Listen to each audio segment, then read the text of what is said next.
स्वाभाविक है कि जो जो आचार संहिता का पालन नहीं करेगा या आचार संहिता की वजह से कई बार किसी भाव की वजह से और क्योंकि आप बोल रहे हैं लगातार और बोलते बोलते क्योंकि आपको जनता में उत्साह पैदा करना है वोट डालने के लिए, तो कई बार वो हार्ड शब्द इस्तेमाल हो जाते हैं, जो स्ट्रॉन्ग वर्ड्स है जिनका भाव वो नहीं है जिसकी वजह से कार्रवाई हो रही है।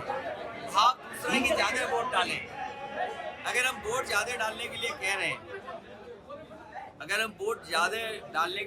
हो कई बार उसका भाव दूसरा होता है और भाव आचार संहिता के हिसाब से कार्रवाई करने का, तो उनका मैं समझता हूँ भाव ये नहीं रहा होगा जिसकी वजह से उन पर कार्रवाई हो रही है। भाव यही रहा होगा कि ज्यादा से ज्यादा वोट डाले, अपना पूरा वोट डाले। को लेके बवाल मचा हुआ कोविशील्ड को लेके 1 मई और बीजेपी गई, जो बात हम लोग पहले दिन से कह रहे थे कि, और न केवल आज बात आई है, बीच बीच में एक्सपर्ट लोगों ने भी कहा और अब कोर्ट कह रहा है।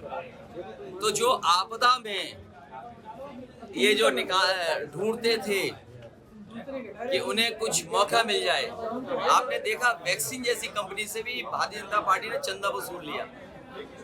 सोचो उन पे क्या गुजरती होगी जिन पे वैक्सीन लगने के बाद सर्टिफिकेट है। 80% ऐसी आबादी है जिसको ये वैक्सीन लगी है और सरकार ने लगवाई। तो आज जिन लोगों ने लगवाई उन पे भी कानूनी कार्रवाई होना चाहिए, क्योंकि आम जनता की जान खतरे में डाल दी। साइंटिस्ट एक्सपर्ट ये कहते हैं कि उसकी वजह से न केवल हार्ट और कुछ बीमारियां भी हो सकती हैं।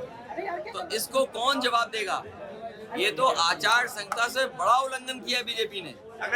ये तो हमारे और आपके स्वास्थ्य से खिलवाड़ कर दी। केशव प्रसाद मौर्य ने कहा है कि विपक्षी गठबंधन आईसीयू में है और इनको जनता ऑक्सीजन नहीं देगी।